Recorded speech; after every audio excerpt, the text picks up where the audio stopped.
আসসালামু আলাইকুম রহমতুল্লাহ। দেশে এবং প্রবাসে যারা আমার ভিডিও দেখছেন সকলকে জানাই মোবারকবাদ। বিশেষ করে যারা প্রবাসে আছেন মধ্যপ্রাচ্যে, আপনাদের জন্য খুবই চিন্তা হয়। আপনারা সহি সালামতে থাকেন, আল্লাহ তাআলা আপনাদেরকে রক্ষা করুক এই দোয়া করি। আমার চোখের সমস্যার কারণে আমি খালি চোখে ভিডিও করি না, এই জন্য মসজিদে এসে ভিডিও করতেছি, আপনারা মাইন্ড করবেন না। আমার চোখে প্রবল সমস্যা। যাই হোক, দেশের কথা ভাবতেছি ভাই। জুলাই আন্দোলনে যারা রক্ত দিয়েছে, আল্লাহ আল্লাহ, ওরা রক্ত দিয়েছে, জনগণ লেদা লেদা পোলাপাইন, অল্প বয়সী পোলাপাইন, হাজার হাজার পোলাপাইন রক্ত দিয়েছে। আজ এই বিএমপি ওদের রক্তের সাথে বেইমানি করতেছে ভাই, ওদের রক্তের সাথে বেইমানি করতেছে। আমি আল্লাহর নামে শপথ করি বলছি ভাই, ওদের জানাজা আমি পড়ব না।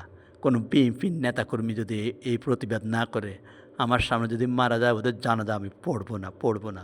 আল্লাহ আমাকে রাইট দিয়েছে। হযরত ওমর রাদিয়াল্লাহু তাআলা আনহুকে হযরত মুহাম্মদ সাল্লাল্লাহু আলাইহি ওয়াসাল্লাম যখন আব্দুল্লাহ ইবনে উবাইর জানাজা পড়তে গিয়েছিল, আপনারা কাহিনীটা জানেন। ওমরের পক্ষে আল্লাহ তাআলা আয়াত নাজিল করেছে। আমি কোনো মুনাফিকের, কোনো যারা সমাজবিরোধী কাজ করে, যারা অন্যায়কে অন্যায় বলে না, এরা মরলে এদের জানাজা এরাই পড়াক, আমরা পড়াবো না ইনশাআল্লাহ। আল্লাহর কসম করে বলছি, আমরা পড়াবো না ইনশাআল্লাহ। কোনো আলেম ওলামা যদি জানাজা পড়ে, ওকে অভিশাপ দিব। কোনো আলেম ওলামা যদি কোনো মুনাফিকের, কোনো সমাজবিরোধী, দেশের টাকা পাচারকারী বা যারা সেকুলার কায়েম করে, এদের জানাজা পড়ে, ইসলাম বিদ্বেষী, বিশেষ করে ইসলাম বিদ্বেষী জানাজা পড়ে, তার ঠ্যাঙের নলি কাইটা দিব, তার ঠ্যাঙের গিরা ভাঙ্গা ফেলামু, কাইটা না দিলেও ভাঙ্গা ফেলামু। এসব আলেমকে সাবধান করে দিতেছি।